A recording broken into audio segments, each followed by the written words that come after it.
नमस्कार दोस्तों, स्वागत है आप सब लोगों का आज के इस वीडियो लेक्चर में। और प्यारे साथियों, लेवल 2 साइंस में हम लोग टॉपिक वाइज प्रश्नों की सीरीज स्टार्ट कर चुके हैं। उसी में हमारा आज का जो टॉपिक रहेगा वो रहेगा जैव परक्रम, जिसमें पोषण तथा श्वसन से संबंधित महत्वपूर्ण प्रश्नों को हम देखेंगे। ये जो प्रश्न आपके सामने आने वाले हैं, ये कक्षा 7 और कक्षा 10 की एनसीईआरटी की बुक से बनाए गए हैं। कुछ प्रश्न प्रीवियस ईयर के भी हैं जो इन्हीं बुक्स में से पूछे गए हैं। तो डेफिनेटली बहुत अच्छा वीडियो आपके लिए रहेगा और आपको फ़ायदा भी इस चीज़ से मिलेगा, इस वीडियो से मिलेगा। ठीक है, तो शुरू से लेके लास्ट तक वीडियो को देखिए।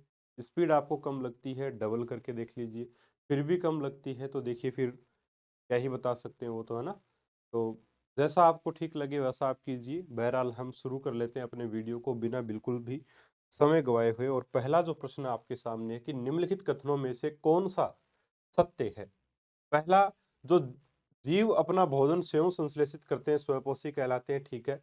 जो जीव अन्य पादपों द्वारा संश्लेषित भोजन ग्रहण करते हैं विषमपोषी कहलाते हैं। ये भी ठीक है। तो यहाँ अगर हम देखें तो दोनों ही ठीक है, तो एक और दो दोनों सही हो जाएंगे। ठीक है, समझाने वाले प्रश्नों में थोड़ा बहुत समझाएंगे, बाकी ज्यादा सीधे सीधे प्रश्न है। पादपों के संदर्भ में निम्नलिखित कथनों पर विचार कीजिए। पहला है, सभी पादप अपना भोजन स्वयं संश्लेषित करते हैं। दूसरा, पादप मृदा में उपस्थित नाइट्रोजन जड़ों की सहायता से प्राप्त करते हैं। और उपयुक्त कथनों में से कौन सा सही है या नहीं है। देखिए, केवल एक सही है, केवल दो, एक व दो दोनों, न तो एक और न ही दो। पादपों के संदर्भ में हमें बताना था सभी पादप अपना भोजन स्वयं संश्लेषित करते हैं। तो क्या सभी पादप करते हैं? एक पादप ऐसा भी है, अमरबेल, है ना। अमरबेल एक ऐसा पादप है जिसमें पर्णहरित की होती है, पर्णहरित नहीं पाया जाता। तो अमरबेल जो है वो पादप से अपना भोजन प्राप्त करती है ना, दूसरे के ऊपर निर्भर होती है। यानी कि ये क्या है? परजीवी है। क्या है? परजीवी है। अमरबेल क्या साथियों? परजीवी है। ठीक है, या इसे विषम पोषी, विषम पोषी, इसे विषम पोषी भी कहते हैं। परजीवी या विषम पोषी है। ठीक है, इसलिए हम बोल दें कि सभी पादप अपना भोजन स्वयं प्राप्त करते हैं, तो वो सही नहीं है। ठीक है, अमरबेल इसका उदाहरण है। बाकी दूसरा ऑप्शन ठीक है। तो यहाँ सही जो ऑप्शन है वो केवल दो है। ठीक है, ऑप्शन जो पहला आपका जो कथन है वो सही नहीं है, केवल दूसरा जो कथन है वही आपका सही है। अमरबेल ये अपना भोजन स्वयं नहीं बनाती है, इसके पास पर्णहरित नहीं होता है, इसलिए परजीवी जो है ये कहलाती है, विषमपोषी कहलाती है। निम्न में से पिच्चर पादप है। पिच्चर पादप जो कीट भक्षी पादप होते हैं उन्हीं को हम पिच्चर पादप बोलते हैं। पहला है वीनस फ्लाई ट्रैप, टेंड्यू, डायोनिया या उपरोक्त सभी। तो देखिए, वीनस फ्लाई ट्रैप और सारे के सारे ये क्या हैं? ये आपके पिच्चर पादप के उदाहरण हैं। डायोनिया, यूट्रिकुलेरिया, ठीक है, ड्रोसेरा, ड्रोसेरा और यूट्रिकुलेरिया भी जो वो कीट भक्षी पादप ही हैं। घटपर्णी पादप जो हैं या कीट भक्षी पादप या पिच्चर पादप जिसको बोल देते हैं, उसमें वीनस फ्लाई ट्रेप है, संड्यू है, डायोनिया है, यूट्रिकुलेरिया है आपका, है ना, ड्रोसेरा है। तो ड्रोसेरा और यूट्रिकुलेरिया भी आप इसमें ऐड कर लीजिएगा, या लिख देता हूं मैं, ड्रोसेरा या यूट्रिकुलेरिया। ठीक है, ये भी साथियों कीट भक्षी पादप ही हैं। ठीक है, स्क्रीनशॉट आप चाहो तो ले सकते हो। चलिए आगे बढ़ते हैं। निम्नलिखित में से कौन सा सहजीवी संबंध का उदाहरण है? शैवाल और कवक, शैवाल और जीवाणु, कवक और जीवाणु, पादप और जीवाणु। नीचे दिए गए कूट का प्रयोग करके सही उत्तर का चयन कीजिए। पहला तीसरा, पहला दूसरा तीसरा, पहला चौथा, और डी ऑप्शन है दूसरा तीसरा और चौथा। तो देखिए, यहाँ सहजीवी संबंध की बात करें तो शैवाल और कवक, पादप और जीवाणु। कैसे? देखिए, शैवाल और कवक में जिसको हम, इसके सहजीवी संबंध को हम क्या बोलते हैं? लाइकेन। इसके सहजीवी संबंध को हम क्या बोलते हैं साथियों? लाइकेन। तो इसके सहजीवी संबंध को तो हम कहेंगे लाइकेन। लाइकेन में क्या होता है? जो शैवाल होता है, जो शैवाल होता है ना, वो तो क्या करता है? भोजन देता है। भोजन बनाने का जो काम है वो है शैवाल का। और रहने का स्थान प्रदान करने का कार्य, आवास कौन प्रदान करता है? कवक। शैवाल को रहने का स्थान कौन प्रदान करता है? कवक। और कवक को भोजन कौन देता है? शैवाल। इसलिए ये सहजीवन एक साथ रहते हैं। पादप और जीवाणु, पादप और जीवाणु में बात करें तो पादप में कोई भी पादप पेड़ पौधा आ जाएगा, जैसे चने का, मटर का, ये पौधे हो गए। जीवाणु इसमें राइजोबियम जीवाणु, राइजोबियम जीवाणु, ठीक है। अब इसमें क्या होता है देखिए, पौधा जो है वो राइजोबियम जीवाणु को स्थान और, है ना, स्थान और भोजन दोनों प्रोवाइड करवाता है, या आवास, है ना। पादप क्या करता है? आवास व भोजन की व्यवस्था करता है। और राइजोबियम जीवाणु क्या करता है? पौधे को नाइट्रोजन देता है।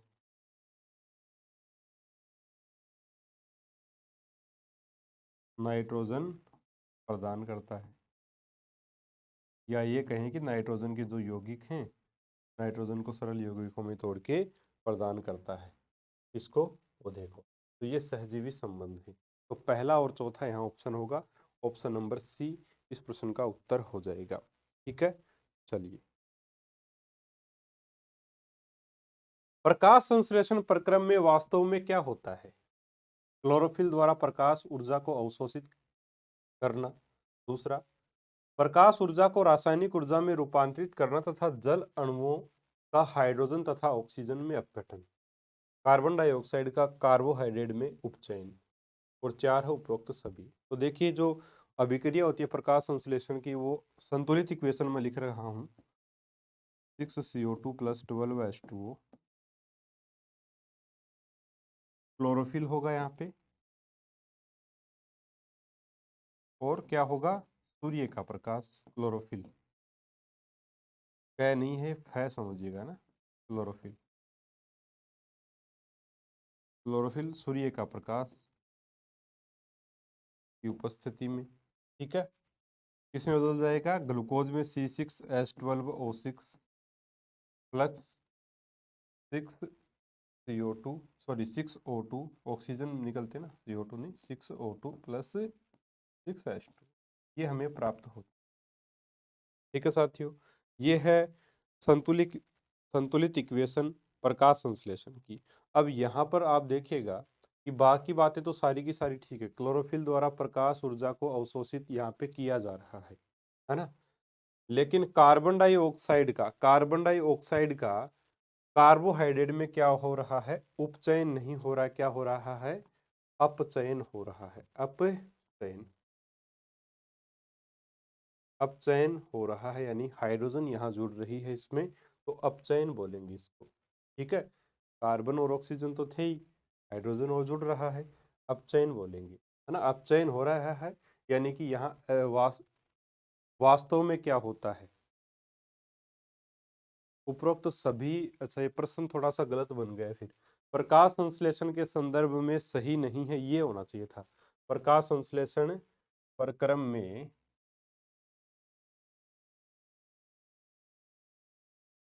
नहीं होता है, ये प्रश्न बन जाएगा अपना। ठीक है, तो इस हिसाब से फिर अपना आंसर क्या बनेगा? इस हिसाब से आंसर बनेगा, ये उपचयन न होकर के अपचयन होता है, इसलिए ऑप्शन 3 यहाँ पर आपका उत्तर बनेगा। ठीक है, चाहो तो स्क्रीनशॉट आप ले सकते हो, बाकी आसान सा कुछ भी ऐसा नहीं है इसमें। निम्नलिखित में से कौन सा पौधों के लिए अनिवार्य सूक्ष्म पोषक तत्व नहीं है? बोरोन, सोडियम, जस्ता तथा तांबा। देखिए, बोरोन, जस्ता और तांबा, ये तीनों के तीनों पौधों के लिए सूक्ष्म मात्रिक पोषक तत्व हैं। लेकिन सोडियम जो वो पौधों के लिए नहीं, बल्कि जीवों के लिए, जीवों के लिए पोषक तत्व है। ठीक है, पोषक तत्व है, पौधों के लिए नहीं है। सोडियम, सोडियम किसके लिए है? जीवों के लिए है, इसलिए यही आपका उत्तर यहाँ पर हो जाएगा। ठीक है, स्क्रीनशॉट लेना चाहो ले सकते हो। अगला आपका प्रश्न आ गया है। हाँ, प्रश्न से पहले थोड़ा सा आप देख लीजिए कि पादपों में अनिवार्य पोषक तत्वों को दो भागों में बांटा जाता है। पहला तो वृहत पोषक तत्व, दूसरा सूक्ष्म मात्रिक पोषक तत्व। ठीक है, दूसरा सूक्ष्म मात्रिक, पहला वृहत।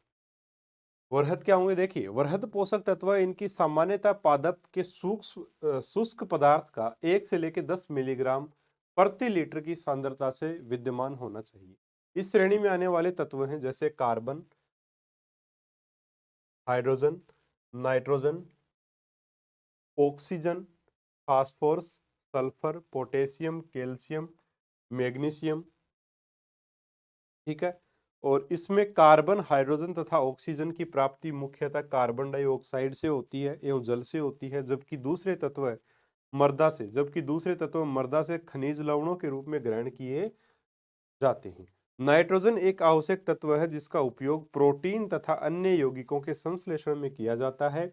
इसे अकार्बनिक नाइट्रेट का नाइट्राइट के रूप में लिया जाता है। अकार्बनिक नाइट्रेट का भी कौन सा रूप, नाइट्राइट। इस रूप में पौधों के द्वारा इसे नाइट्राइट के रूप में नाइट्रोजन को लिया जाता है। ठीक है। तो ये जितने भी आपके हैं पोषक तत्व, ये अधिक मात्रा में पौधों को चाहिए होते हैं, इसलिए इनको वृहत मात्रिक पोषक तत्व जो वो पौधों के लिए बोला गया है।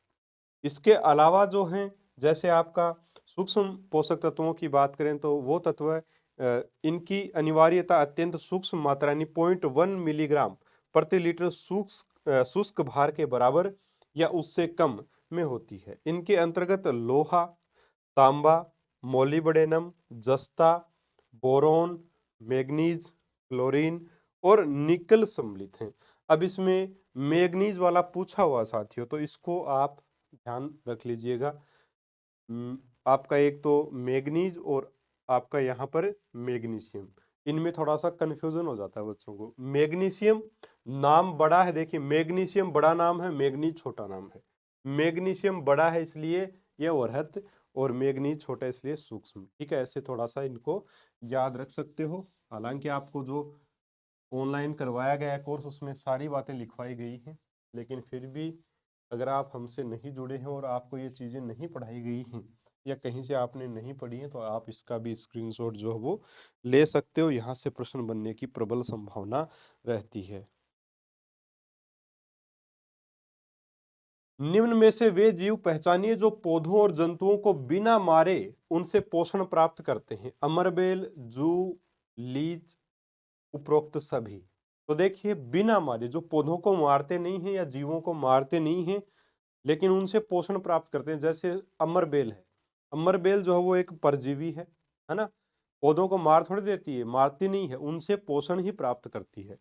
इसी प्रकार से जूं, आप सब लोग जानते हो, लीच, ये जो है मारते नहीं है लेकिन उनसे पोषण, जूं है, लीच है, ये खून चूसती हैं। तो ये सारे के सारे ही ठीक हैं। इसके अलावा एक किलनी, किलनी हो गई,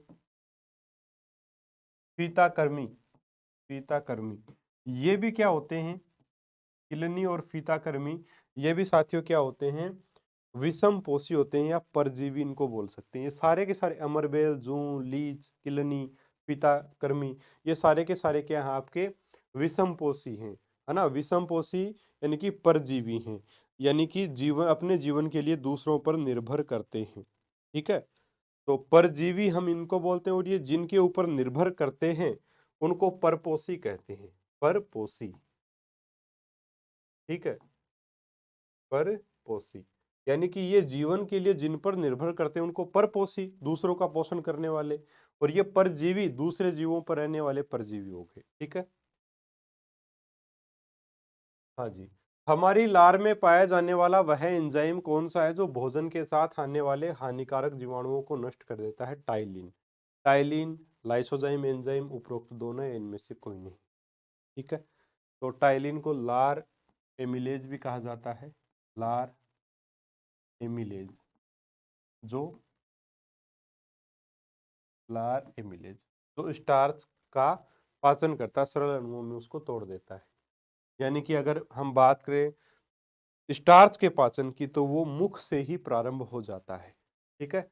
लाइसोजाइम एंजाइम जो भोजन के साथ आने वाले जीवाणुओं को नष्ट करता है, तो ऑप्शन 2 यहाँ पर आपका सही उत्तर साथियों रहेगा। ठीक है। अगला हमारा प्रश्न है, निम्न कथन पर विचार कर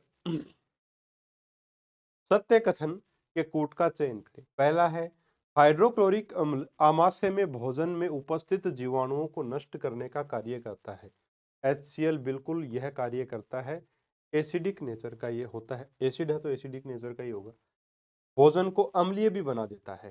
ठीक है, भाई HCl जब मिलेगा, हाइड्रोक्लोरिक एसिड जब मिलेगा भोजन के साथ में, तब उस भोजन को वो लसलसा भी बना देगा और एसिडिक भी बना देगा।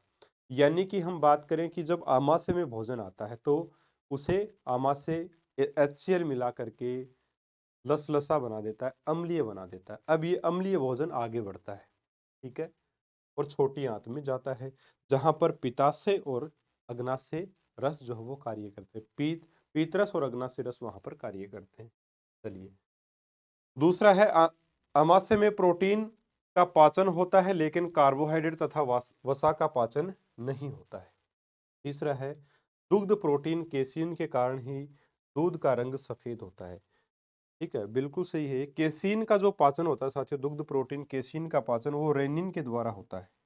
तो एक एंजाइम होता है रेनिन, उसके द्वारा जो है वो केसीन का पाचन होता है। रेनिन इसे केसीन को पेरा केसीन में बदल देता है, पेरा केसीन में बदल देता है। ठीक है, यहाँ दूसरा जो, तो ये भी ठीक है, आमाशय में प्रोटीन का पाचन होता है लेकिन कार्बोहाइड्रेट तथा वसा का पाचन नहीं होता। देखिए, प्रोटीन का तो पाचन होता ही होता है, ये रहा रेनिन वाला, लेकिन वसा का पाचन भी होता है। Gastric lipase enzyme, gastric lipase enzyme, gastric lipase enzyme के द्वारा वसा को किस में बदल दिया जाता है? ग्लिसरॉल, ग्लिसरॉल या वसीय अम्ल, या वसीय अम्ल, इनमें बदल दिया जाता है। ठीक है, तो वसा का पाचन भी होता है आमाशय में। तो आमाशय में फिर किसका पाचन नहीं होता साथियों? आमाशय में कार्बोहाइड्रेट का पाचन नहीं होता है। आमाशय में प्रोटीन का पाचन भी होता है, वसा का भी होता है, कार्बोहाइड्रेट का पाचन आमाशय में नहीं होता है। याद रखिएगा, बहुत महत्वपूर्ण पॉइंट। कार्बोहाइड्रेट का पाचन मुख से प्रारंभ हो जाता है, उसके बाद में छोटी आंत में होता है। आमाशय में इसका पाचन नहीं होता है क्योंकि इसको पचाने वाले जो एंजाइम हैं वो आमाशय में नहीं पाए जाते। वसा के लिए गैस्ट्रिक लाइपेज एंजाइम होता है, प्रोटीन वगैरह वगैरह के लिए रेनिन वगैरह एंजाइम यहाँ पर पाए जाते हैं। ठीक है, चलिए, तो यहाँ पर आपका आंसर क्या बन जाएगा? सत्य कथन के कूट का चयन करना। पहला और तीसरा सत्य है तो ऑप्शन 2 आपका सही उत्तर यहाँ पर हो जाएगा। ठीक है, चलिए, सही होगा सबका। अगला प्रश्न देखते हैं। भोजन का सर्वाधिक पाचन व अवशोषण कहाँ होता है? भोजन का सर्वाधिक पाचन व अवशोषण, तो ये प्रश्न इसलिए मैंने शामिल किया क्योंकि बहुत से बच्चों ने मुझे भेजा है। छोटी आंत में भोजन का सर्वाधिक पाचन भी होता है, ठीक है, और सर्वाधिक अवशोषण भी होता है। ठीक है, जो जेजुनम पार्ट है छोटी आंत का, उसमें जो है सर्वाधिक अवशोषण होता है सूक्ष्मांकुरों के द्वारा। ठीक है, जो कि अवशोषण की इकाई है। तो सर्वाधिक अवशोषण छोटी आंत में, सर्वाधिक पाचन भी छोटी आंत में ही होता है। सत्य कथन की पहचान करिए। एक घास खाने वाले शाकाहारी का सेलुलोज पचाने के लिए लंबी क्षुदांत्र, क्षुदांत्र यानी छोटी आंत, ठीक है, छोटी आंत, और छोटी आंत का जो लास्ट पार्ट होता है इलियम, उसको भी क्षुदांत्र कई जगह लिखा हुआ है। ठीक है, क्षुदांत्र की आवश्यकता होती है। मांस का पाचन सरल है, अतः बाघ जैसे मांसाहारी की क्षुदांत्र छोटी होती है, ये लिखा है। और इनकी क्षुदांत्र कैसी होती है? शाकाहारी की लंबी, शाकाहारी की लंबी बताई है और मांसाहारी की क्या बताई? क्षुदांत्र छोटी बताई है। ठीक है, तीसरा, क्षुदांत्र कार्बोहाइड्रेट, प्रोटीन तथा वसा वसा के पूर्ण पाचन का स्थल है। और चार उपरोक्त सभी सत्य कथन हमें पहचानना है। बिल्कुल सही है चारों के चारों।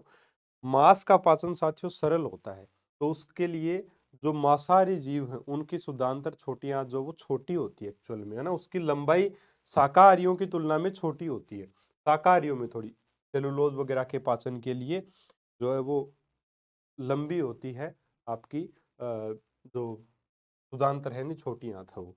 ठीक है, तो उपरोक्त सभी यहाँ सही हो जाएगा आपका। छोटी आंत में कार्बोहाइड्रेट, प्रोटीन तथा वसा, इन सभी का पाचन भी होता है। सही कथन है। पहला, आमाशय से आने वाला भोजन अम्लीय और अग्नाशयी एंजाइमों की क्रिया के लिए उसे क्षारीय बनाया जाता है। अग्नाशय से स्रावित पित्तरस इस कार्य को करता है।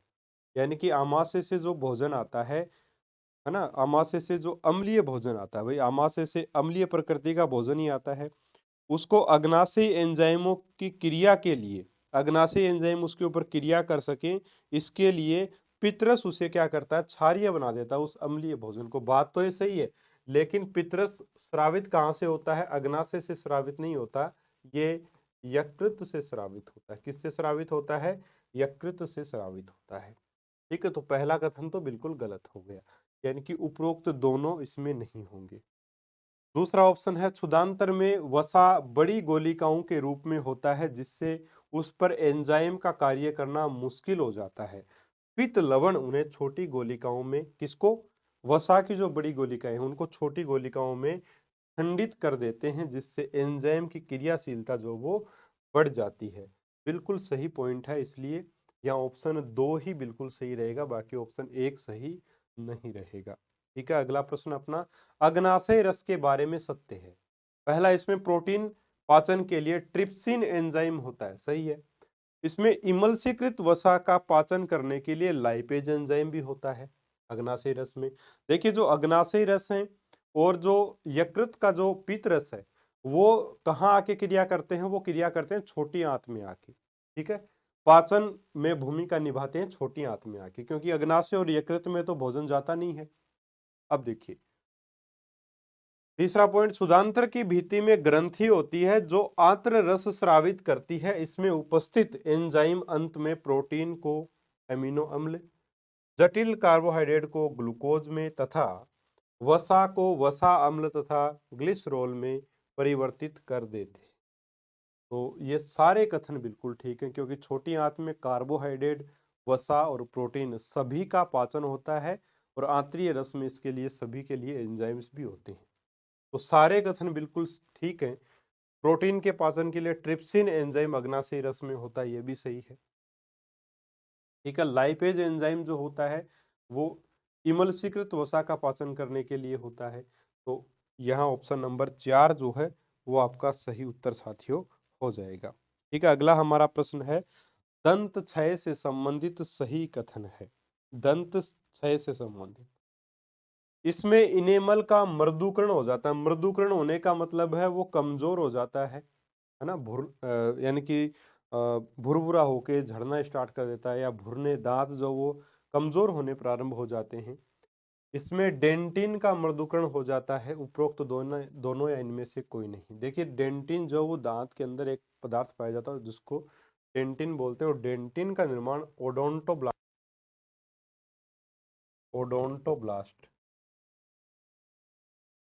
ओडोंटोब्लास्ट कोशिकाओं से होता है। ठीक है, ओडोंटोब्लास्ट कोशिकाओं से होता है डेंटिन का निर्माण। इनेमल की बात करें, सबसे मानव मानव शरीर का सबसे कठोर पदार्थ यही है। कठोर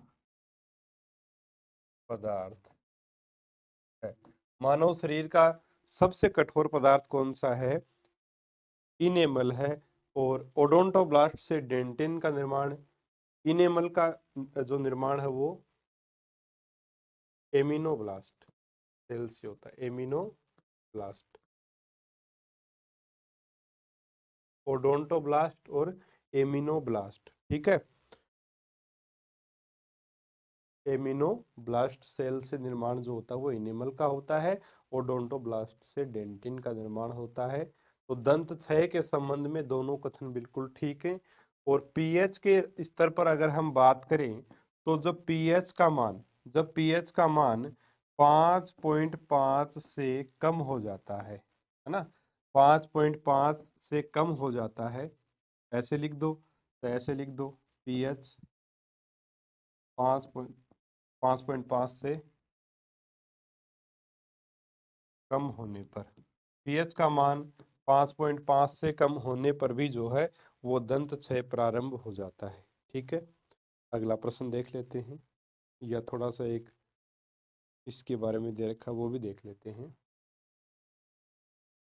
दंत क्षरण, दंत क्षरण या दंत क्षय इनेमल तथा डेंटिन के सने सने, सने सने सब समझते धीरे धीरे, मर्दूकरण के कारण होता है। इसका प्रारंभ होता है जब जीवाणु शर्करा पर क्रिया करके अम्ल बनाते हैं।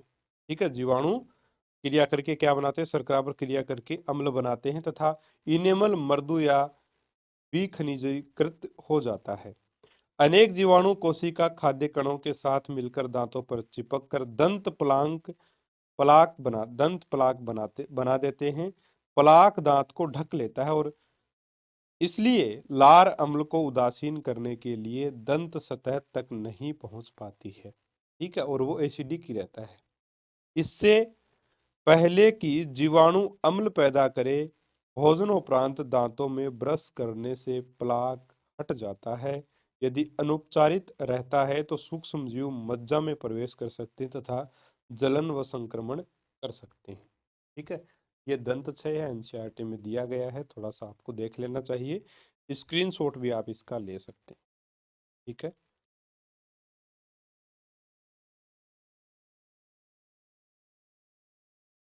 अगला प्रश्न, पित्त लवण तथा विटामिनों का अवशोषण कहाँ होता है? ग्रहणी, सुदांत्र, सॉरी अग्र सुदांत्र, सुदांत्र या उपरोक्त सभी। देखिए ये तीनों के तीनों जो पार्ट है वो छोटी आंत के पार्ट है। ड्यूडेनम यानी ग्रहणी की बात करें तो यहाँ कैल्शियम और आयरन का सर्वाधिक अवशोषण होता है। कैल्शियम, कैल्शियम व आयरन का सर्वाधिक अवशोषण कहाँ होता है? सर्वाधिक पाचन होगा ना, सर्वाधिक पाचन, अवशोषण नहीं, सर्वाधिक क्या होगा, पाचन होगा। सर्वाधिक पाचन कहाँ होता है साथियों? ये होता है ड्यूडेनम। बात करें अग्र सुदांतर की तो भोजन का सर्वाधिक अवशोषण, वैसे तो छोटी आंत में होता है पाचन और अवशोषण दोनों ही, लेकिन अगर पूछ ले सर्वाधिक अवशोषण किस अंग में होता है छोटी आंत की, तो छोटी आंत का जो जेजुनम पार्ट है उसमें होता है ना। भोजन का सर्वाधिक अवशोषण यही होता है। ठीक है साथियों, इसके अलावा पित्त लवण और विटामिनों का अवशोषण तो वो होता है सुधांतर यानी इलियम में। किस में होता है? इलियम में। इसे लघ्वांतर भी बोलते हैं, सुधांतर भी बोलते हैं, इलियम भी बोलते हैं, इलियम में होता है। ठीक है, अब अवशोषण जो है वो यहाँ किसके द्वारा होता है? रसवांकुर के द्वारा। ठीक है, रसवांकुर यानी रस को, या सूक्ष्म अंकुर भी इसको बोल सकते हैं अपन, सूक्ष्म अंकुर लिख देते हैं, चलिए सूक्ष्म अंकुर,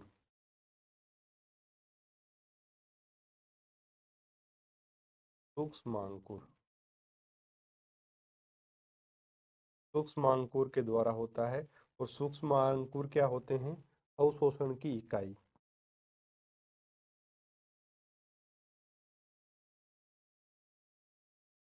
काफी मात्रा में पाए जाते हैं, इसीलिए सर्वाधिक अवशोषण यहाँ पर होता है।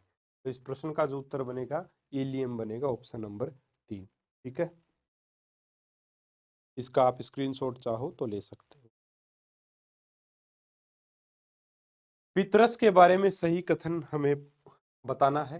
पहला, इसकी प्रकृति क्षारीय होती है। दूसरा, पितरस में कोई भी पाचक एंजाइम नहीं पाया जाता है। तीसरा, इसमें उपस्थित दो लवण सोडियम ग्लाइकोकोलेट तथा सोडियम टोरो कोलेट भोजन में उपस्थित वसा को जल के साथ मिलाकर उसे छोटी छोटी बूंदों में तोड़ देते हैं, जिसे वसा का इमल्सीकरण कहते हैं। ठीक है, पितरस ही ये कार्य करता है इमल्सीकृत करने का, है ना। और पाचक एंजाइम इसमें कोई भी, पितरस में कोई पाचक एंजाइम नहीं है, इसकी प्रकृति खुद की कैसी होती है, क्षारीय प्रकृति होती है, तो ये भी सही है। तो यहाँ उपरोक्त सभी सारे ही कथन ठीक है।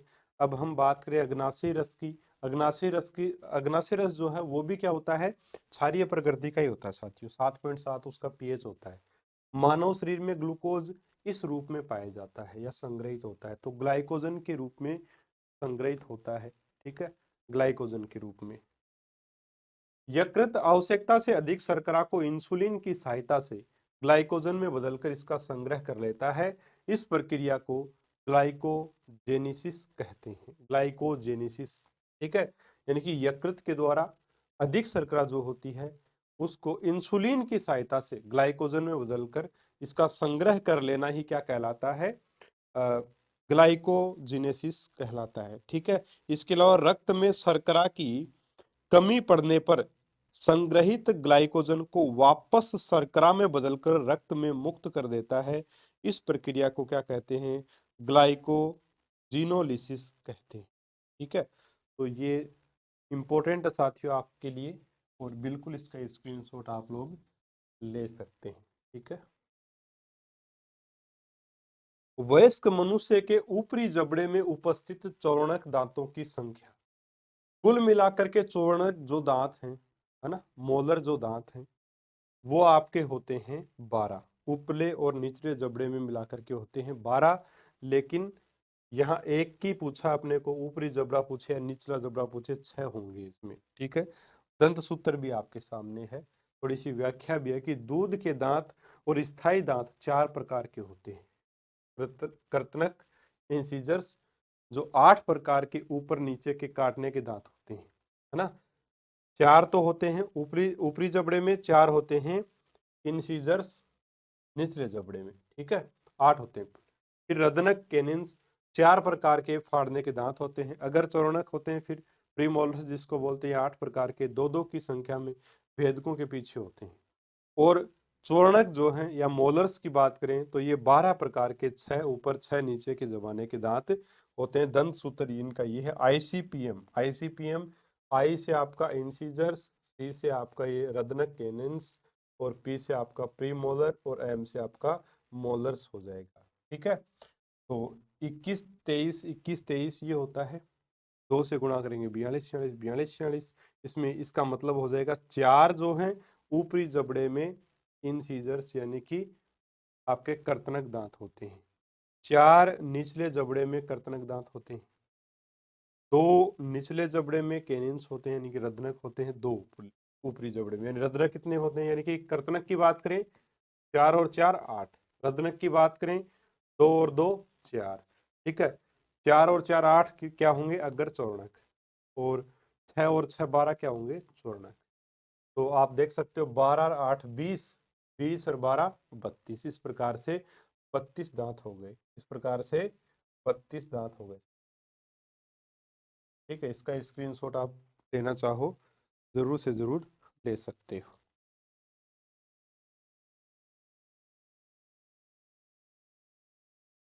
अत्यधिक व्यायाम करते समय हमारी टांगों में जिस पदार्थ के संचयन के कारण ऐंठन होती है या दर्द होता है वह कौन सा है, carbon dioxide, lactic acid, alcohol और जल। तो देखिए, हम जब व्यायाम करते हैं या तेजी से दौड़ते हैं, तब हमारे पैरों में या जोड़ों में दर्द होने लगता है। तो उसका रीजन क्या होता है, उसका रीजन होता है साथियों हमारे टांगों में या जोड़ों में लैक्टिक एसिड का बन जाना। अब ये क्यों बनता है आप देखिएगा आगे, ये श्वसन प्रक्रम से संबंधित है, लैक्टिक एसिड के कारण ऐसा होता है, आप देखिएगा। ग्लूकोज जो भोजन जो हमने लिया, पाचन तंत्र या अपना जो पोषण है उसमें हम भोजन को ग्रहण करते हैं, है ना। एक प्रकार से हमारे शरीर में क्या चला जाता है, ग्लूकोज चला जाता है, जिसमें कितने 6 कार्बन अणु होते हैं। यह ग्लूकोज कोशिका में जाता है, कोशिका में कोशिका द्रव्य होता है। कोशिका द्रव्य में क्या होगा, कोशिका द्रव्य में ये 3 कार्बन, है ना, वायु नहीं है, किताब में गलत प्रिंट हुआ है, 3 कार्बन, 3 कार्बन अणु में परिवर्त वाले पायरुवेटिक अणु में ये परिवर्तित हो जाता है और ऊर्जा बनाता है। पायरुवेट क्या होता है, C3H4O3, इसमें बदल जाता है। अब यहां से क्या हुआ, कोशिका द्रव्य में तो ये काम हो गया। अब यहां से काम होगा, अगर ऑक्सीजन की अनुपस्थिति यानी ऑक्सीजन की उपस्थिति नहीं है, तब तो क्या होगा, किण्वन विधि के द्वारा यीस्ट में होता है, क्या होगा, अवायवीय श्वसन होता है, जिसके तहत यानी ऑक्सीजन की उपस्थिति नहीं होगी तो पायरुवेट किस में बदल जाएगा, ethanol C2H5OH plus carbon dioxide और ऊर्जा में बदल जाएगा। C2H5 यानी कि 2 कार्बन वाला अणु बनाता है इथेनॉल, ठीक है, किसकी उपस्थिति में, ऑक्सीजन की उपस्थिति अनुपस्थिति में, यानी कि ग्लूकोज जो वो पायरुवेट में बदलता है। अब अगर ऑक्सीजन की उपस्थिति है तब तो वायवीय श्वसन, नहीं है तो अवायवीय श्वसन होगा और उससे इथेनॉल एल्कोहल हमें प्राप्त हो जाता है, ठीक है, और कार्बन डाइऑक्साइड और ऊर्जा प्राप्त होती है, ठीक है साथियों। इसके बाद में अगर हम बात करें कि ऑक्सीजन अगर है, ऑक्सीजन की उपस्थिति है, तो फिर क्रेब्स चक्कर पूरा होता है माइटोकॉन्ड्रिया में, जहां पे कार्बन डाइऑक्साइड, जल और ऊर्जा हमें प्राप्त होती है। इसीलिए ऊर्जा पावर हाउस जो वो साथियों एटीपी के रूप में ऊर्जा प्राप्त होती है, इसीलिए माइटोकॉन्ड्रिया को कोशिका का शक्ति गृह या पावर हाउस इसीलिए कहा जाता है। यानी कि ऑक्सीजन की अनुपस्थिति हुई तो इथेनॉल बनेगा, कार्बन डाइऑक्साइड बन जाएगी और ऊर्जा बन जाएगी, ठीक है, जैसे यीस्ट है उसमें ये कार्य होता है किण्वन क्रिया के दौरान। तो किण्वन क्रिया का उपयोग एल्कोहल बनाने के लिए तभी करते हैं, यीस्ट का उपयोग। इसके बाद में बात करें ऑक्सीजन की उपस्थिति में, अगर ये पायरुवेट जो है वो आपका इसका अपघटन हो रहा है ऑक्सीजन की उपस्थिति में, तो साथियों ये क्रिया होगी माइटोकॉन्ड्रिया में, यानी कि फिर क्या हो जाएगा, ये क्रेब्स चक्कर हम इसको बोलेंगे, इसमें कार्बन डाइऑक्साइड, जल और ऊर्जा हमें प्राप्त होगी। अब अगर ऑक्सीजन की ये उपस्थिति हो गई, ये हो गई अनुपस्थिति, अगर ऑक्सीजन की कमी है, अभाव है, जितनी ऑक्सीजन चाहिए उतनी नहीं है, तो फिर क्या होगा, ये जो पायरुवेट है ना, ये जैसे हमारी पेशी कोशिका में ऐसा होता है, जब हम तेजी से कोई कार्य कर, तेजी से दौड़ते हैं या कोई पहलवानी करने का कार्य करते हैं या कोई और ऐसा कार्य करते हैं, है ना, या व्यायाम करते हैं, तब हमारे शरीर को अधिक ऑक्सीजन की आवश्यकता होती है, और उस ऑक्सीजन की आवश्यकता की पूर्ति अगर हम नहीं कर पा रहे हैं, तब जो है वो साथियों क्या बनने लगता है, पायरुवेट टूटने लगता है लैक्टिक एसिड में, है ना, और उसकी वजह से हमें क्या होता है, दर्द। C3H6O3 ये होता है लैक्टिक एसिड, C3H6O3, है ना, और ऊर्जा मिलती है। इसमें भी कितने कार्बन अणु हैं, 3 कार्बन अणु हैं। अब देखिए लैक्टिक एसिड बन गया तो हमारे अंगों में क्या, जोड़ों में क्या होने लग जाएगा, दर्द होने लग जाएगा। जब हम गर्म पानी से नहाते हैं या इसके ऊपर तेल मालिश करने लगते हैं तो थोड़ी देर में दर्द गायब इसलिए हो जाता है क्योंकि हमें ऑक्सीजन की फिर क्या हो जाती है, पूर्ति हो जाती है, और पूर्ति होने के कारण ये जो लैक्टिक एसिड है अब ये किस में बदल जाएगा, यहाँ से सीधा कार्बन डाइऑक्साइड, जल और ऊर्जा में। यानी कि ऑक्सीजन का अभाव हो, ऑक्सीजन की उपस्थिति हो, अंत में बनेगा यही कार्बन डाइऑक्साइड वगैरह। लेकिन ऑक्सीजन का अभाव है तो पहले पायरुवेट किस में बदलेगा, लैक्टिक एसिड में बदलेगा, ठीक है। तो ये क्रिया चलती है आपकी पूरी की पूरी। स्क्रीनशॉट इसका लेना चाहो आप तो साथियों ले सकते हो, C3H6, ठीक है, स्क्रीनशॉट आप चाहो तो इसका ले सकते हो साथियों।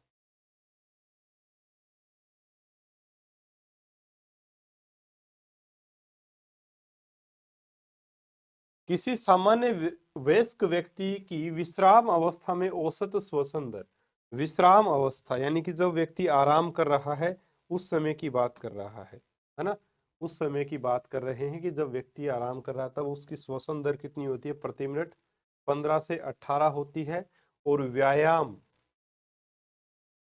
व्यायाम करते समय कितनी होती है, 25 प्रति मिनट, 25 प्रति मिनट। ये एनसीईआरटी में दिया गया है ये डाटा, लिख लीजिएगा इसको। व्यायाम करते समय 25 प्रति मिनट, और ये प्रश्न आया हुआ है, ये प्रश्न आया हुआ है इसलिए जरूरी है आपका। निम्न में से असत्य कथन बताइए। पहला, जब हम व्यायाम करते हैं तब अधिक ऑक्सीजन ग्रहण करते हैं। बिल्कुल सही बात है, जब हम व्यायाम करेंगे तो अधिक ऑक्सीजन की हमें सीधी सी बात आवश्यकता होगी ही होगी।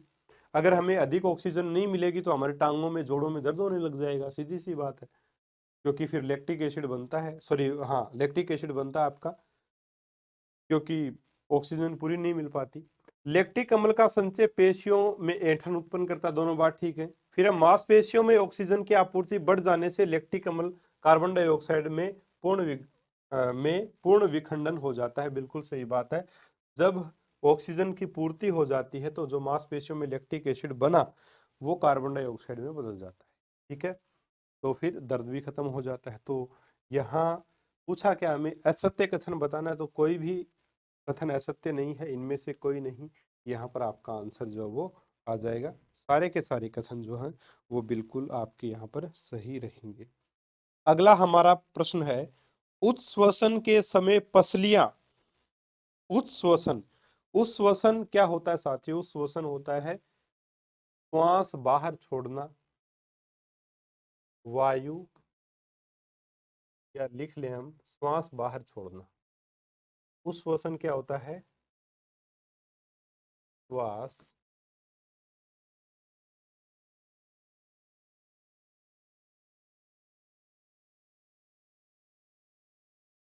बाहर छोड़ना, ये होता है उच्छ्वसन, ठीक है। श्वास बाहर छोड़ना साथियों क्या होता है? उच्छ्वसन होता है।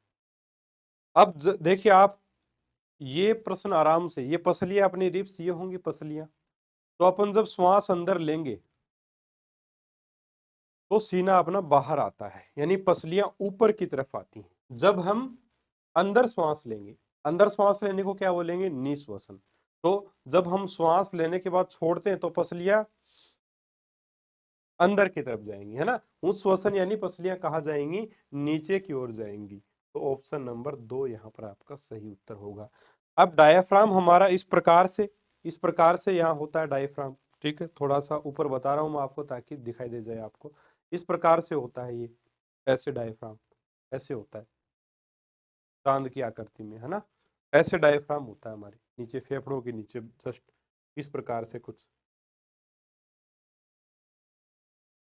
ठीक है। ऐसे आप मान सकते हो डायाफ्राम को, ठीक है। डायफ्राम को कुछ इस प्रकार से नीचे आप मान सकते हो। जैसे अपन श्वास अंदर लेंगे, श्वास अंदर जैसे ही ली, पसलियां ऊपर की तरफ गति करेंगी और डायफ्राम क्या हो जाएगा? ये फेफड़े फूलेंगे, फूलते ही डायफ्राम नीचे की ओर गति करेगा और चपटा हो जाएगा। कैसा हो जाएगा? चपटा होने लग जाएगा। कैसा हो जाएगा साथियों? पहले की आकृति की बजाय चपटा हो जाएगा। तो निश्वसन यानी श्वास को जब अंदर लेते हैं पसलियां आती हैं ऊपर की तरफ और आपका जो डायफ्राम होता है वो चपटा हो जाता है, ठीक है, चपटा हो जाता है। श्वास जब बाहर छोड़ते हैं उसको बोलते हैं उच्छ्वसन। श्वास बाहर छोड़ते हैं तो फिर क्या होगा? जो पसलियां वो तो नीचे की ओर गति करेंगी, ठीक है, और श्वास निकलेगा फेफड़ों से तो डायफ्राम को जगह मिलेगी, जगह मिलेगी तो वापस ही अपनी पूर्व स्थिति में, यथा स्थिति में चला जाएगा, ठीक है। यही होता है निश्वसन और उच्छ्वसन। चलिए, ऑप्शन नंबर कौन सा सही हो जाएगा यहाँ पे?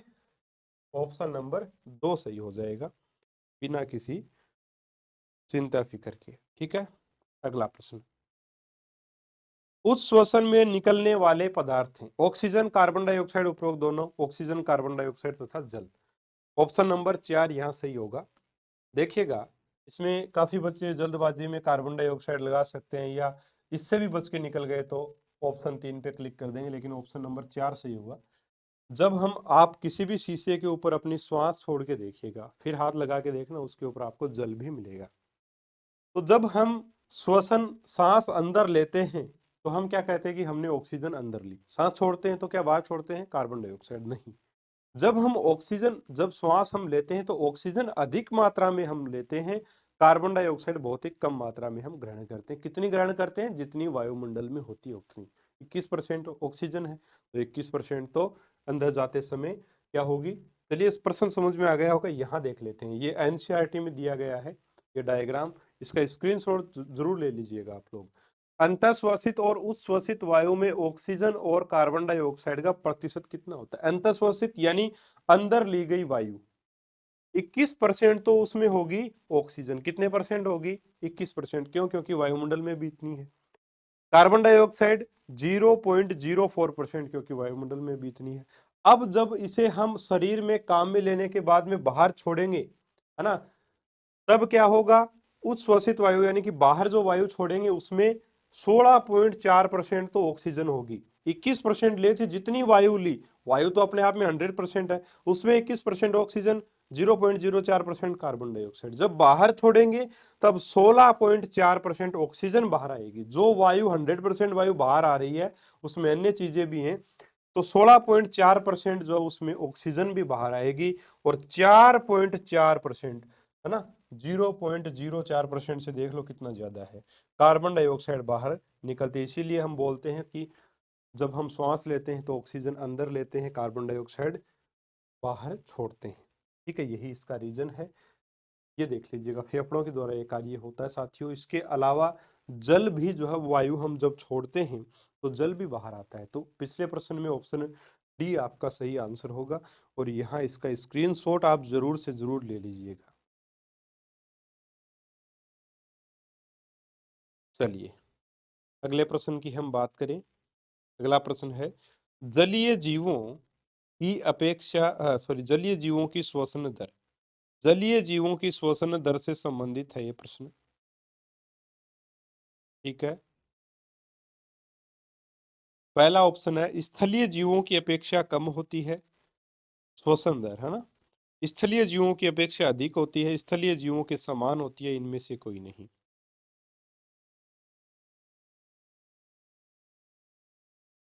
जलीय जीवों की श्वसन दर, देखिए एक चीज यहाँ समझिए कि जो जलीय जीव होते हैं, जल में ऑक्सीजन कम होती है कि ज्यादा? जलीय जीव कौन सी ऑक्सीजन लेते हैं? वायुमंडल से तो लेते नहीं है, एक डॉल्फिन को छोड़ करके। डॉल्फिन की बात कर ले पहले। डॉल्फिन जो है वो क्या करती है? डॉल्फिन जो होती है ये जल से बाहर आएगी, है ना, एक प्रकार से उछलेगी बाहर, वापस जल में जाएगी, उछलती है, तब ये कार्बन डाइऑक्साइड और ऑक्सीजन जो है उसको ग्रहण करती है, छोड़ती है। ठीक है, श्वसन की क्रिया करती है। किससे होता है ये काम? फेफड़ों के द्वारा। बाकी जो जलीय जीव हैं, बाकी जो जलीय जीव हैं उनमें क्या पाए जाते हैं? गिल्स पाए जाते हैं, क्लोम पाए जाते हैं ना, गलफड़े जिसको हम बोलते हैं वो पाए जाते हैं बाकी जलीय जीवों में। लेकिन इसमें गिल्स या क्लोम नहीं पाए जाते, इसमें ये स्तनधारी है ना, सबसे एक यानी कि स्तनधारी होता है डॉल्फिन। डॉल्फिन जो स्तनधारी होती है इसलिए फेफड़े भी इसमें पाए जाते हैं, तो फेफड़ों के द्वारा इसका श्वसन होता है। और ये जल से बाहर आकर के ही, जल में जो ऑक्सीजन है उसको काम में नहीं लेती है, उसको नहीं ले सकती है, काम में ले ही नहीं सकती है, बाहर आना पड़ता है इसको। सतह पर आके उस एक प्रकार से जंप करेगी बाहर, फिर वापस गोता अंदर लगाएगी, और जब जंप करती है उसी समय कार्बन डाइऑक्साइड ऑक्सीजन को जो गैसें हैं उनका विनिमय कर लेती है। तो डॉल्फिन के अलावा बाकी सभी जो जलीय जीव हैं वो जो जल में ऑक्सीजन है उसी को ग्रहण करते हैं, और जल में ऑक्सीजन की मात्रा क्या होती है? बहुत कम होती है ना। तो जलीय जीवों की अपेक्षा एक प्रकार से श्वसन दर जो है वो इसकी अधिक होती है, तेजी से श्वास लेते रहते हैं। जलीय जीवों की अपेक्षा श्वसन दर इनकी क्या होती है? जलीय जीव स्थलीय जीवों की बजाय, जलीय जीवों की श्वसन दर स्थलीय जीवों की अपेक्षा क्या होती है? अधिक होती है, तेजी से ये श्वास लेते रहते हैं। यानी कि स्थलीय जीव जैसे अपने 15 से 18 बार हमने पढ़ा, एक सामान्य व्यक्ति जो है वो श्वसन दर इसकी 15 से 18 बार प्रति मिनट होती है। व्यायाम कर रहा होता तो 25 प्रति मिनट होती है, लेकिन इनकी जलीय जीवों की और भी ज्यादा साथियों होती है। ठीक है, ऑक्सीजन की कमी होने के कारण। तो यहाँ ऑप्शन आपका बी हो जाएगा। अगला आपका प्रश्न है, निम्न में से सत्य कथन कौन सा है? पहला, कार्बन डाइऑक्साइड जल में अधिक विलेय है और इसीलिए इसका परिवहन हमारे रुधिर में विलेय अवस्था में ही होता है। ऑक्सीजन हो, कार्बन डाइऑक्साइड हो, विलेय अवस्था में ही इनका होगा। ठीक है।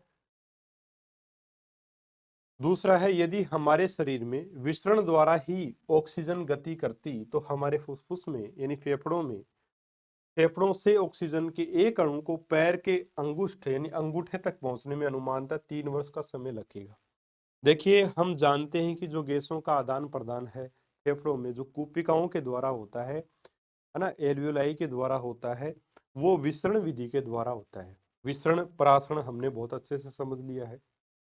पदार्थ अधिक सांद्रता से कम सांद्रता की तरफ जाता है इसमें, है ना। यानी कि अगर फेफड़ों में ऑक्सीजन ज्यादा है, बाहर ऑक्सीजन कम है, तो फेफड़ों से ऑक्सीजन बाहर आती है। बाहर ऑक्सीजन ज्यादा, फेफड़ों में कम, तो फेफड़ों में ऑक्सीजन चली जाती है। यही है विसरण। इसी के माध्यम से गैसों का आदान प्रदान होता है। CO2 के लिए भी ये कंडीशन है। रक्त में क्या होता है? हीमोग्लोबिन होता है, जो ऑक्सीजन के साथ जुड़ करके ऑक्सी हीमोग्लोबिन बना लेता है। और शरीर के विभिन्न भागों में, कोशिकाओं में हीमोग्लोबिन, जो ब्लड जाता ही है तो हीमोग्लोबिन भी जाएगा और ऑक्सीजन की पूर्ति कर देगा, और फिर सारे काम आगे हो जाएंगे। तो अगर हीमोग्लोबिन नहीं होता, तब केवल और केवल विसरण के द्वारा ही क्या होते? फिर विसरण के द्वारा ही जो ऑक्सीजन है वो शरीर के एक अंग से दूसरे में जाती। तो अगर हीमोग्लोबिन नहीं होता तो विसरण के द्वारा अगर ऑक्सीजन जाती फेफड़ों से पैर के अंगूठे में, तो 3 साल का समय लगता। और ये बिल्कुल सही पॉइंट है, आपकी 10वीं क्लास के एनसीईआरटी में दिया गया। बिल्कुल सत्य कथन है। पहला भी पॉइंट सही है, इसलिए 1 और 2 दोनों पॉइंट सही है। अब आप देख सकते हैं कि हीमोग्लोबिन हमारे लिए कितना जो हो महत्वपूर्ण है। कितना महत्वपूर्ण है हीमोग्लोबिन। एक चीज ये भी देखिए, हीमोग्लोबिन ऑक्सीजन को लेकर के जाएगा कहां पर? ऑक्सीजन को लेकर के जाएगा कोशिका में। कोशिका में ऑक्सीजन चली गई, इसका मतलब वहां ऑक्सीजन मिली। मिलते ही क्या हो जाएगा? वहां वायवीय श्वसन हो जाएगा। ऑक्सीजन की उपस्थिति में वायवीय श्वसन होगा, जिसको अपन पहले तो क्या होगा? पायरुवेट बनेगा। उसके बाद में क्रेब्स साइकिल होगा, कहाँ पर? माइटोकॉन्ड्रिया में, जहाँ से ATP के रूप में ऊर्जा हमें प्राप्त होती है। ठीक है, जिससे कोशिका अपने विभिन्न कार्य संपादित करता है। कोशिका करेगी तो उत्तक करेगा, उत्तक करेगा तो तंत्र करेगा, और तंत्र करेगा तो हमारा पूरा शरीर कार्य करता है। इतनी ऊर्जा बनती है हमारे शरीर में। ठीक है, और बनाता कौन है? जो अपनी कोशिका होती है, उसमें माइटोकॉन्ड्रिया होगा, वहां से बनता है, इसलिए उसको कोशिका का पावर हाउस कहते हैं। ठीक है। अगला है, निम्न में से असत्य कथन को पहचानो, या असत्य कथन की पहचान करो। पहला, मानव शरीर में फेफड़े वक्षीय गुहा में स्थित होते हैं। ठीक है, वक्षीय गुहा ही है, सही है पॉइंट, बिल्कुल। ये प्रश्न पटवारी 2021 में आया हुआ है। फिर है, मुख श्वसन तंत्र का प्राथमिक श्वसन अंग है। तीसरा, भोजन को निगलते समय एपिग्लोटिस उसे श्वास नाल में जाने से रोकता है। एपिग्लोटिस यानी घाटी ढक्कन। इसके बारे में तो सभी को पता है, ये सही बात है। मुख श्वसन तंत्र का प्राथमिक अंग नहीं है। मुख जो है वो श्वसन तंत्र का द्वितीयक अंग है। प्राथमिक अंग कौन है? नाक। हमारे नोज जो है वो प्राथमिक अंग है। उसमें रोम जैसे बाल जो पाए जाते हैं, पतले पतले, जिनसे हम वायु अंदर लेते हैं ना नाक के माध्यम से, तो वो शुद्ध वायु हमारे शरीर में जाती है। और अगर मुख से हम श्वास लेते हैं तो वो अशुद्ध वायु जाती है। इसीलिए श्वास हमें ना हमेशा नाक से ही लेनी चाहिए। मुंह से आप छोड़ सकते हो, लेकिन श्वास नाक से अंदर लेना चाहिए। हालांकि ज्यादातर लोग मुख से ही लेते हैं। ठीक है, तो ऑप्शन 2 जो है वो यहाँ सही उत्तर रहेगा। असत्य कथन की पहचान करनी थी, तो यही आपका असत्य कथन हो जाएगा। ठीक है साथियों, चलिए।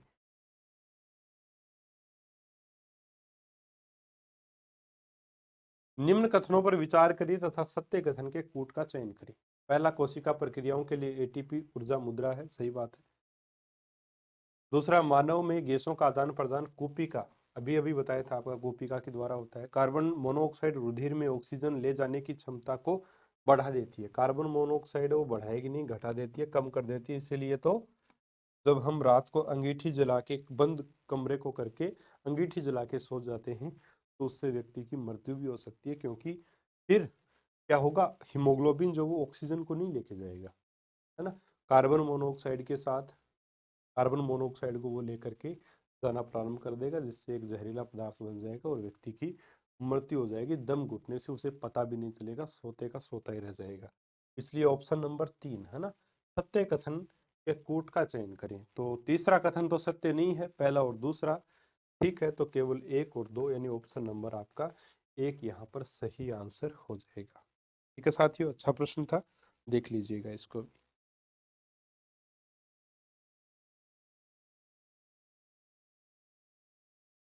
हीमोग्लोबिन के विषय में निम्नलिखित में से कौन सा कथन सही है? ए, आरबीसीज यानी कि लाल रुधिर कणिका में उपस्थित हीमोग्लोबिन केवल ऑक्सीजन वहन कर सकता है, लेकिन कार्बन डाइऑक्साइड का वहन नहीं कर सकता। बी, आरबीसीज का हीमोग्लोबिन ऑक्सीजन और कार्बन डाइऑक्साइड दोनों का वहन कर सकता है। कथन कौन सा सही, यही पूछा अपने को। आरबीसी का हीमोग्लोबिन केवल कार्बन डाइऑक्साइड वहन कर सकता है, हीमोग्लोबिन केवल रुधिर आंकुचन के लिए प्रयुक्त है, न कि गैसों के विनिमय के लिए। तो यहाँ ऑप्शन नंबर बी सीधा सा आंसर होगा इसका।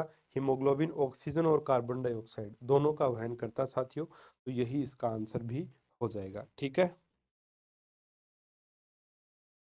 अगला हमारा प्रश्न है, क्रेब्स चक्र की क्रिया किस कोशिकांग में संपन्न होती है? तो क्रेब्स चक्र की जो आ, हाँ, केंद्रक, माइटोकॉन्ड्रिया, गोल्जी काय या कोशिका द्रव्य। एक मिनट, हेलो हेलो, हाँ जी आवाज आ रही है, सही है, थोड़ा सा डिस्कनेक्ट हुआ था शायद माइक। क्रेब्स चक्कर की क्रिया किस कोशिकांग में संपन्न होती है? तो क्रेब्स चक्कर की क्रिया माइटोकॉन्ड्रिया में होती है, अभी मैंने आपको बताया। ठीक है, ऑप्शन आपका दो सही हो जाएगा यहाँ पे। जो क्रेब्स साइकिल है ना, उससे कितने एटीपी ऊर्जा प्राप्त होते हैं हमें? 24 एटीपी। केवल क्रेब्स चक्र की बात करें, 24 एटीपी ऊर्जा अणु यहाँ से हमें प्राप्त होते हैं। ठीक है, ग्लाइको लिसिस से, ग्लाइकोलिसिस से हमें 8 एटीपी ऊर्जा अणु प्राप्त होते हैं। ठीक है, एक योजन अभिक्रिया होती है जिसमें पायरुवेट से acetyl coenzyme, acetyl coenzyme, acetyl coenzyme A बनता है। और इस अभिक्रिया योजक लिंक रिएक्शन, योजक अभिक्रिया या योजन अभिक्रिया भी इसको बोलते हैं, इससे 6 एटीपी ऊर्जा में प्राप्त होती है।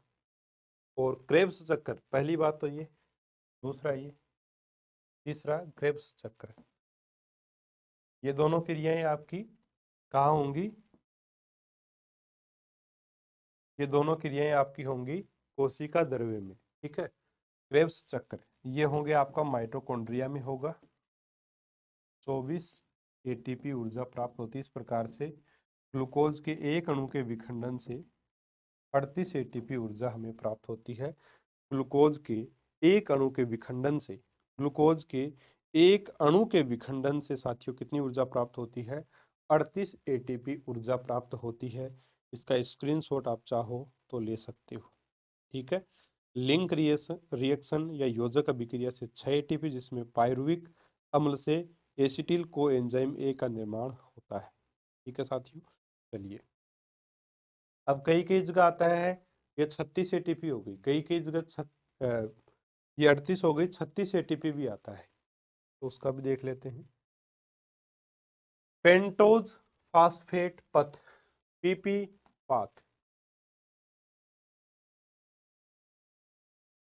पेंटोज फास्फेट पथ में ग्लूकोज के एक अणु के ऑक्सीकरण से कितने अणु एटीपी का निर्माण होता है? ग्लाइकोलिसिस और क्रेब्स चक्र के अलावा भी ग्लूकोज के अणु का विखंडन अगर पेंटोज फास्फेट पथ से होता है तो एक ग्लूकोज के अणु से हमें 36 एटीपी ऊर्जा प्राप्त होगी, 38 नहीं होगी।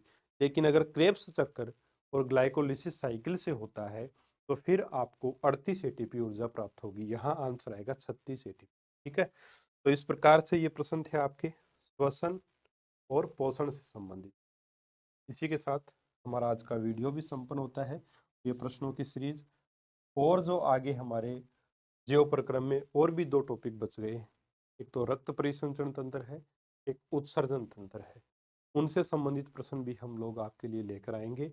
जीव प्रक्रम की बात करें तो इसमें कहीं ऐसा मेंशन नहीं है कि पादपों से संबंधित प्रश्न इसमें आएंगे, लेकिन मेंशन तो नहीं है, लेकिन आ सकते हैं, पादपों से संबंधित भी आ सकते हैं। लेकिन जहां तक संभावना नजर आती है, जहां तक हम एक प्रकार से ये मान लो कि पूर्वाग्रह है ना, मुझे ऐसा लगता है कि ज्यों प्रक्रम में जो प्रश्न बनेंगे वो मानव के जो विभिन्न तंत्र हैं उन्हीं से संबंधित बनेंगे, मानव पर ही आधारित बनने की संभावना ज्यादा है। दो प्रश्न इसमें से मेरे हिसाब से, दो या तीन प्रश्न भी आ सकते ज्यों प्रक्रम से 2 प्रश्न मेरे हिसाब से जीव प्रक्रम में रहेंगे और नियंत्रण और समन्वय से 1 प्रश्न, यानी कि 3 प्रश्न अगर तंत्र का, क्योंकि नियंत्रण और समन्वय का जो टॉपिक इसके आगे जीव प्रक्रम के आगे, उसमें भी ये चीजें हैं। नियंत्रण और समन्वय में क्या आएगा आपका, नियंत्रण में और समन्वय में आपका अंतःस्रावी तंत्र और नियंत्रण के लिए तंत्रिका तंत्र आ जाएगा, है ना। तो यही तो है, यही तो हमारे शरीर के विभिन्न तंत्र हैं। तो 3 प्रश्न यहाँ से बनने की पॉसिबिलिटी है आपके एग्जाम के हिसाब से, बाकी ज्यादा कम हो सकते हैं, अभी यही संभावना लग रही है। ठीक है, तो उत्तक का टॉपिक बोल रहे हैं बच्चे की सर, अच्छा उत्तक वाले टॉपिक में तीसरा प्रश्न था कल, एपिकल उत्तक का नहीं था, हाँ एपिकल उत्तक का था शायद वो प्रश्न। तो उसमें ऑप्शन नंबर सी कर लेना आप, है ना। वो मैंने करेक्शन डाल दिया था हालांकि, फिर भी आप कर लीजिएगा। उत्तक के टॉपिक के लिए ये बोल रहे थे बच्चे कि सर इसको करना जरूरी है क्या। देखिए एक टॉपिक है ना, वो छोड़ आप सकते हो, कोई दिक्कत नहीं, एक टॉपिक छोड़ सकते हो। अगर आपको लगता है कि उत्तक वाला टॉपिक हमसे नहीं होगा, तो जो चीजें मैंने बताई है कम से कम वो तो आपको पता होनी ही चाहिए। तो मेरा वीडियो आप देख लीजिए, और फिर कोई दिक्कत नहीं, उत्तक छोड़ना चाहते हो छोड़ दीजिए, पॉसिबिलिटी है उस वीडियो से आपको प्रश्न देखने को मिल जाएगा। ठीक है, क्योंकि एनसीईआरटी को हमने कवर किया है, वहीं पे प्रश्न आएंगे। चलिए साथियों, मिलेंगे हम अगले वीडियो में एक और शानदार टॉपिक के महत्वपूर्ण प्रश्नों के साथ। तब तक के लिए नमस्कार, जय हिंद, जय भारत।